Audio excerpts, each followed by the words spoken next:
Hello, Truth Finders. This is Bruce from LeakingTheTruth.com.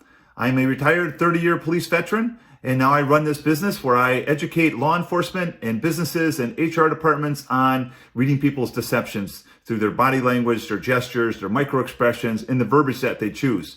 Today, we're going to talk about a word, actually. What does that mean when somebody uses that word, actually? Okay, well, first of all, it's an LY word. We had talked earlier about that. LY words are words that end in LY, and they're there for emphasis, okay? But when someone says the word actually, what they're doing is they're comparing two things in their mind.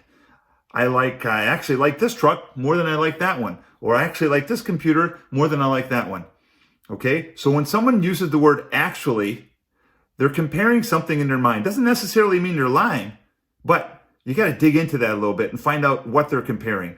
So I'm going to show you a short clip of Prince Andrew again. And he's going to be asked about when's the last time that he discussed Epstein. And he's going to use that word. Plus, there's going to be some other clues in there on his body gestures and his voice and stuff like that. So watch the video and we'll talk about it in a second. When was your last contact with her? It was earlier this year, funny enough, in the summer, in the summer. About what? She was here doing some rally. So even though he had by then been arrested and was facing charges of sex trafficking? No. This was early spring, I think. It was long, because when was he arrested? July. No, it was before July. And that was the last time? Yeah. Because Did you discuss Epstein at all then? No, not actually. Funnily enough, no, not at all. There wasn't anything to discuss about him. What in the world? All I can say is, Prince Andrew, you are a terrible liar. There's a lot of signs of deception in there. First of all, watch his hands. Okay, he's manipulating his hands. He's self-soothing. Doesn't necessarily mean he's lying, but he's under a lot of stress. And when you're telling the truth, you shouldn't be under a lot of stress. Then listen for his voice. Okay, he's trying to explain when the last time he saw her. And he says she was here doing some running. Okay, almost like he's asking a question. He's changing his voice, his pitch, his tone, and his volume. Then she says, and that was the last time? He's shaking his head no, but his words coming out of his mouth is yes. Inappropriate head nod, number one sign of deception, okay?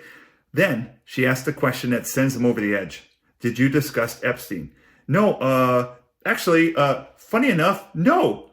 Okay, all kinds of clues there, but he's using the word actually. When you talk about actually, when somebody uses that word, they're comparing two different things in their mind. So if somebody says that to you in an interview, you really got to dig into that and figure out what else is he thinking about. But there's 6 signs of deception. First of all, he's got the inappropriate head nod. He's saying yes, but he's shaking his head no. Okay. Then you have what's called a single-sided shoulder shrug, which means he has absolutely no confidence in what he's just said to you. Then you have a gesture retreat. So he's pushing away.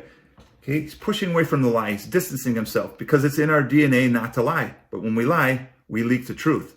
Then he has a second single-sided shoulder shrug. Then he has a tongue jut. He sticks his tongue out, okay? Then he repositions his whole body. We won't even count that. There's so many things that people leak. We just have to know what to look for. So until next time, this is Bruce at LeakingTheTruth.com. I hope you enjoyed the video.